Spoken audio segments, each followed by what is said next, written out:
আজকে আমরা ক্লাস 7-এর রাও মার্টিনের প্রশ্নবিচিত্রা বই থেকে সংস্কৃতর 8 নম্বর স্কুলটা সলভ করব। তোমরা দেখতে থাকো।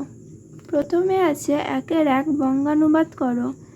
একে রয়েছে এখানে রয়েছে ঈশ্বরচন্দ্র মেদিনীপুর ইতি মণ্ডল নারায়ণগঞ্জে বীরসিংহ গ্রামে দ্বিজকুলে অজায়ত তস্য পিতা ঠাকুরদাস বন্দ্যোপাধ্যায় মাতা চ ভগবতী দেবী সংস্কৃত মহাবিদ্যালয়ে স বিবিধানি শাস্ত্রাণি পঠতি স্ম উত্তরকালে স তস্য মহাবিদ্যালয়স্য অধ্যক্ষ অভবৎ সংস্কৃত ভাষায়াং বঙ্গভাষাং চ তেন অনেকানি পুস্তকানি রচিতানি তস্মাৎ স বিদ্যাসাগর ইতি উপাধিং প্রাপ্তবান স কেবলং বিদ্যায়া অপি তু দয়া সাগর আসিত স মহাপুরুষ। এই পুরোটার বঙ্গানুবাদ করতে বলেছে। দেখো, ঈশ্বরচন্দ্র মেদিনীপুর জেলার অন্তর্গত বীরসিংহ গ্রামে এক ব্রাহ্মণ পরিবারে জন্মগ্রহণ করেছিলেন। তার পিতা ঠাকুরদাস বন্দ্যোপাধ্যায় এবং মাতা ভগবতী দেবী। তিনি সংস্কৃত মহাবিদ্যালয়ে বিভিন্ন শাস্ত্র অধ্যয়ন করতেন। পরবর্তীকালে তিনি সেই মহাবিদ্যালয়ে অধ্যক্ষ হন। তিনি সংস্কৃত এবং বাংলা উভয় অনেক গ্রন্থ রচনা করেছিলেন। সেই কারণে তিনি বিদ্যাসাগর উপাধি লাভ করেন। কেবল বিদ্যার নয়, তিনি দয়ারও সাগর ছিলেন। তিনি মহাপুরুষ। দেখে নাও।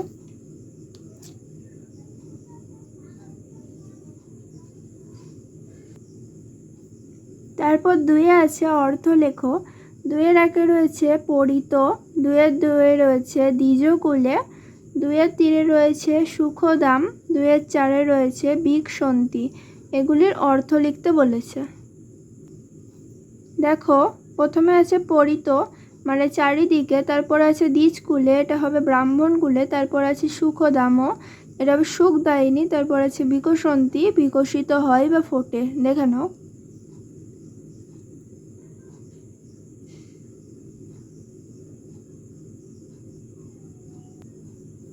তারপর 3-এ আছে প্রদত্ত পদগুলি যোগ করে সংস্কৃত ভাষায় দেবনাগরী হরফে বাক্য গঠন করো। প্রথমে 1-এ রয়েছে সংস্কৃতম, 2-এ রয়েছে ক্রীড়তি। এই দুটি পদগুলিকে সংস্কৃত ভাষায় দেবনাগরী হরফে এটির বাক্য গঠন করতে হবে। প্রথমে আছে দেখো সংস্কৃতম অহম সংস্কৃতম পঠামি মানে আমি সংস্কৃত পড়ছি। তারপর আছে ক্রীড়তি বালক ক্রীড়তি, বালকটি খেলছে। দেখে নাও।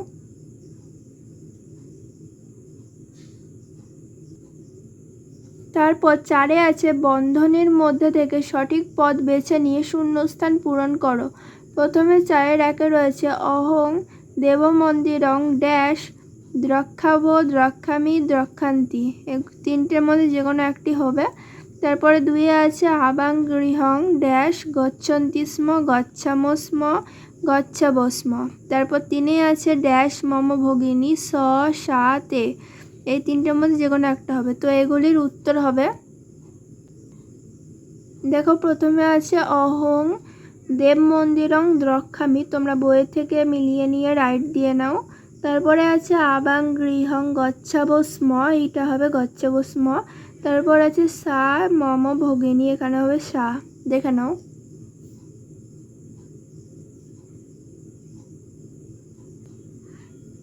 তারপর 5-এ আছে প্রদত্ত অব্যয়পদগুলির অর্থ লেখো ও বাক্য গঠন করো। 5-1 রয়েছে ইতি, 5-2 রয়েছে পুরত। এই দুটি অব্যয় দিয়ে এর অর্থ লিখে বাক্য গঠন করতে হবে। দেখো, প্রথমে আছে ইতি মানে এইরকম এইভাবে, স ইতি অবদত। তারপর আছে পুরত মানে সামনে, গৃহস্য পুরত উদ্যানম অস্তি। দেখে নাও।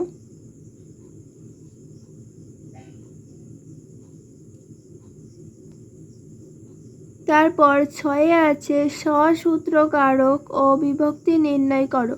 পুত্রেণ সহ মাতা জাতি, পুত্রের নিচে দাগ, এটার কারক বিভক্তি নির্ণয় করতে বলেছে। 2 আছে দশরথ ইতি রাজা আসিত, দশরথর নিচে দাগ, এটার কারক বিভক্তি নির্ণয় করতে বলেছে। তারপর 3 আছে কবি কাব্য রচয়তি স্ম, এখানে কাব্যংয়ের নিচে দাগ আছে, এটার কারক বিভক্তি নির্ণয় করতে বলেছে। তারপর 4 আছে বালা আনন্দেন নৃত্যতি, এই আনন্দেনের নিচে দাগ আছে, এটার কারক বিভক্তি নির্ণয় করতে বলেছে। দেখো প্রথমে আছে পুত্রেণ সহ মাতা জাতি, এটা হবে তৃতীয়া বিভক্তি সহার্থে তৃতীয়া। তারপর আছে দশরথ ইতি রাজা আসিত, এটা হবে প্রথমা বিভক্তি কর্তায় প্রথমা। তারপর আছে কবি কাব্যং রচয়তি স্ম, এটা হবে প্রথমা বিভক্তি কর্তায় প্রথম। তারপর আছে বালা আনন্দের নৃত্যতি, এটা হবে তৃতীয় বিভক্তি ইত্থম্বুত লক্ষণার্থে তৃতীয়া। দেখে নাও।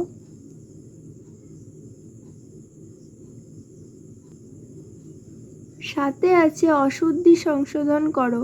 7 1 তে গচ্ছতি, 7 2 সুরে সত্যং বদামি স্ম, এই দুটির মধ্যে কোনটি অশুদ্ধ, মানে শব্দ দুটি যে দুটি আছে এর মধ্যে অশুদ্ধি সংশোধন করতে বলেছে। দেখো তে গচ্ছতি, এটা হবে তে গচ্ছন্তি, এই গচ্ছতিটার সংশোধন হয়ে হবে গচ্ছন্তি। তারপর আছে সুরেশ সত্যং বদামি স্ম, এখানে সুরেশ সত্যং বদামি স্ম থেকে হবে অবদত, এটার ভুল সংশোধন হবে বদামির স্ম, এর ভুল সংশোধন হয়ে হবে অবদত। দেখে নাও।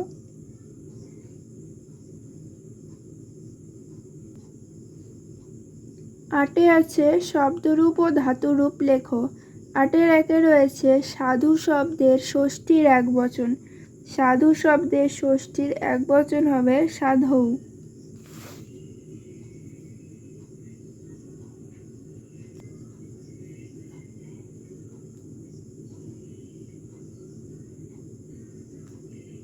সাধু শব্দের ষষ্ঠীর একবচন হবে সাধু। তারপর 8 2 রয়েছে অসমত শব্দের পঞ্চমীর দ্বিবচন, অসমত শব্দের পঞ্চমীর দ্বিবচন হবে আবাভ্যাম।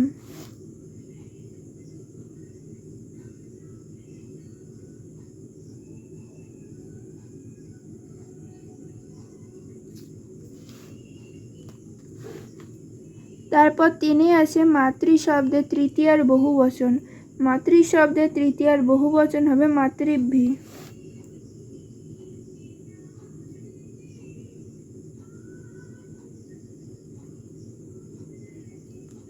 তারপর আছে তৎক্লীবলিঙ্গ শব্দের দ্বিতীয়ার বহুবচন, তৎক্লীবলিঙ্গ শব্দের দ্বিতীয়ার বহুবচন হবে তানি।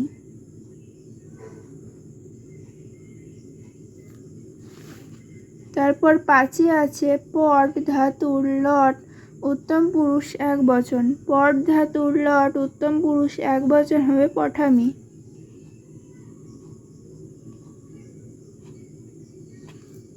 তারপর আছে লিগ ধাতুর রিট উত্তম পুরুষ একবচন বহুবচন, লিগ ধাতুর রিট উত্তম পুরুষ বহুবচন হবে লেখিশ্যাম।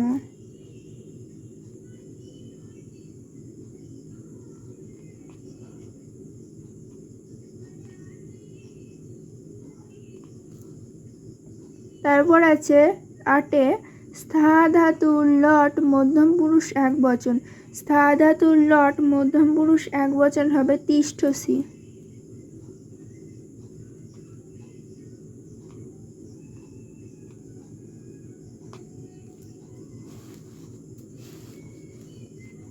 তারপর আছে 9 সংস্কৃত ভাষায় অনুবাদ করো। 9 1 আছে উদ্যানে অনেক ফুল ফোটে, 9 2 রয়েছে লোভ পাপের কারণ, 9 3 রয়েছে মাতাকে বন্দনা করি, 9 4 রয়েছে বেদব্যাস মহাভারত রচনা করেন, 9 5 আছে আমি তাকে চিঠি লিখব। এইগুলিকে সংস্কৃত ভাষায় অনুবাদ করতে বলেছে। দেখো প্রথমে আছে উদ্যানে অনেক ফুল ফোটে, উদ্যানে বহুনি পুষ্পাণি বিকশন্তি। তারপর লোভ পাপের কারণ, লোভ পাপস্য কারণম। মাতাকে বন্দনা করি, মাতরং বন্দে।